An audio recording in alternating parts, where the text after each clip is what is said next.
Joining me now is Florida Congresswoman Maria Salazar, member of the House Foreign Affairs and Small Business Committees. Congresswoman, good to see you this morning. Thanks very much for being here. What is your reaction to these last 3 weeks where Israel seems to have had the upper hand against these terrorists?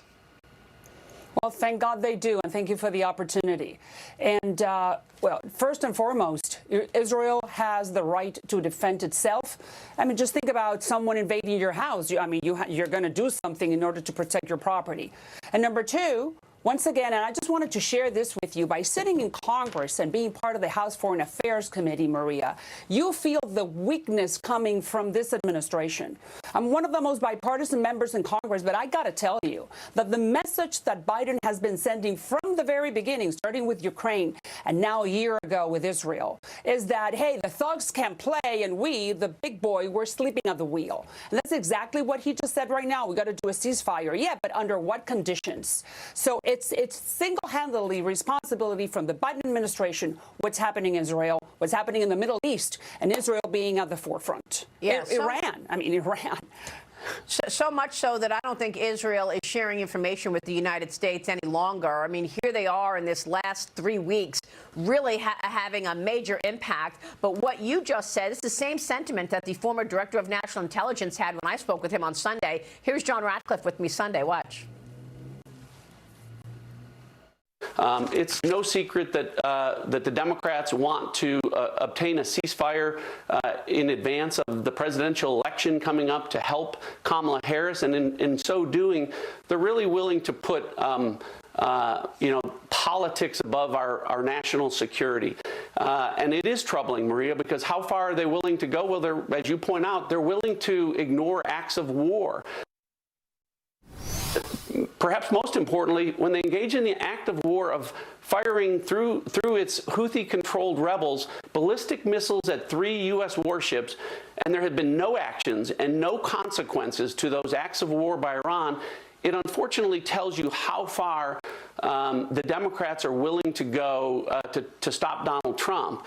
And, I think larger at play here, Maria, is not just this short-term election, but that it really reveals the failed strategy of the Democrats over the last 10 years in dealing with Iran. The famous Obama doctrine, which was that, look, we can deter Iran diplomatically and it won't come at the expense of Israel. Well, Barack Obama was wrong. So what do you think about that? I mean, look, we've actually had attacks from some of these terrorist groups on our own ships, and we have not seen any response. I mean, look, you have Iran publicly threatening Donald Trump. You have Iran hacking into his campaign. That's an act of war. There have been no responses from this administration.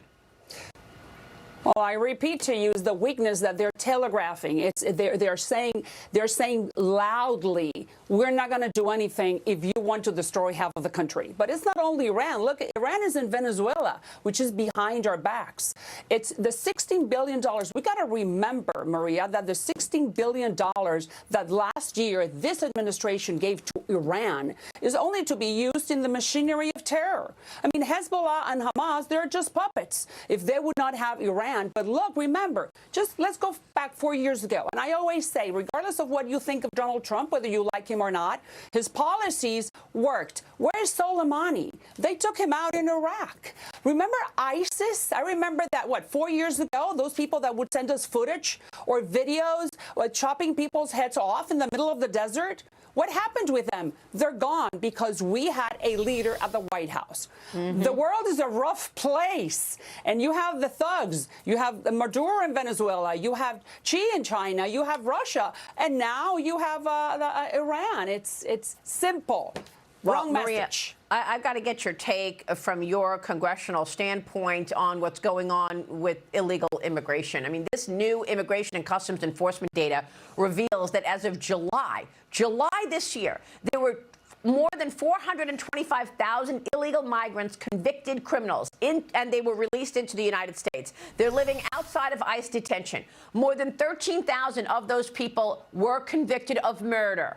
15,000 of those people were convicted of sexual assault. They're named on the non-detained docket, meaning they are not prioritized for detention. They are or in jail or in prison, or ICE does not know where they are. The Department of Homeland Security claims the data goes back 4 decades and is being misinterpreted. That's what White House Press Secretary Karine Jean-Pierre said, and she repeated the claim yesterday. Watch this. It's important to correct the record here. First of all, the false representation of the data ICE shared. So that was what we are seeing, false representation. I got to call that out. We got to call that out.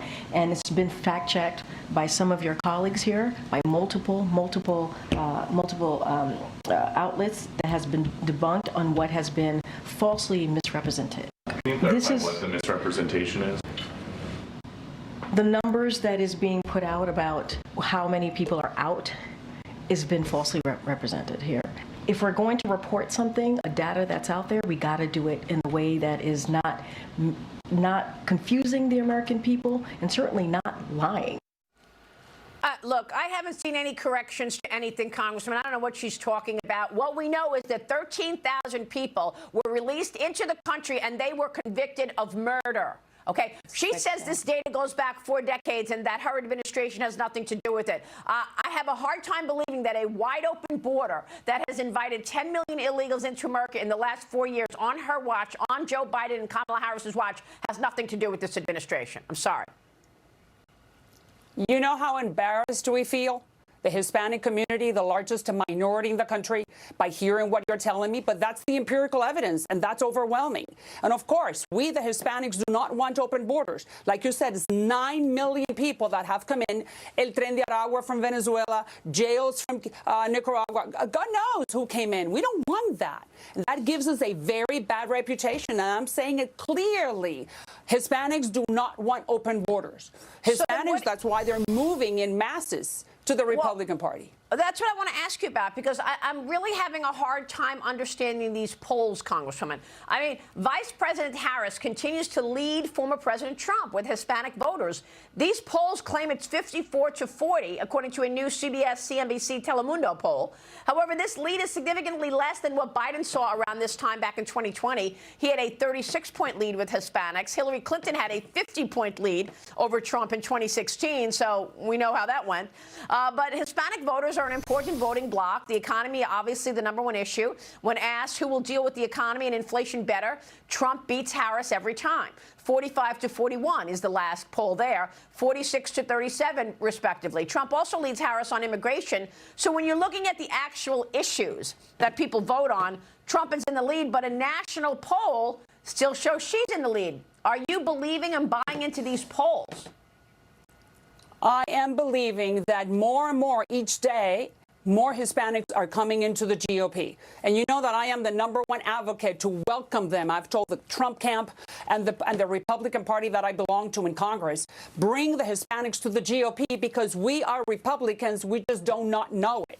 Because for 35 years, the Democrats have been playing political football, and they have been promising, specifically on the issue of immigration, to give some final solution to it. And they promise, and they promise, and they use us, and they use us, and they don't deliver. So right now is the border, immigration, is the economy, because no one wants to pay $10 for eggs while we were paying $2 4 years ago.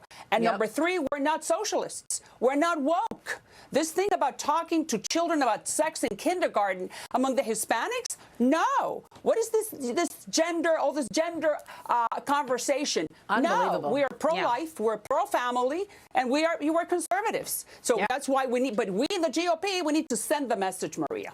All right, Congresswoman, we've been watching your work for sure. Thanks very much for being here. Maria Salazar joining us this morning. Stay with us. We've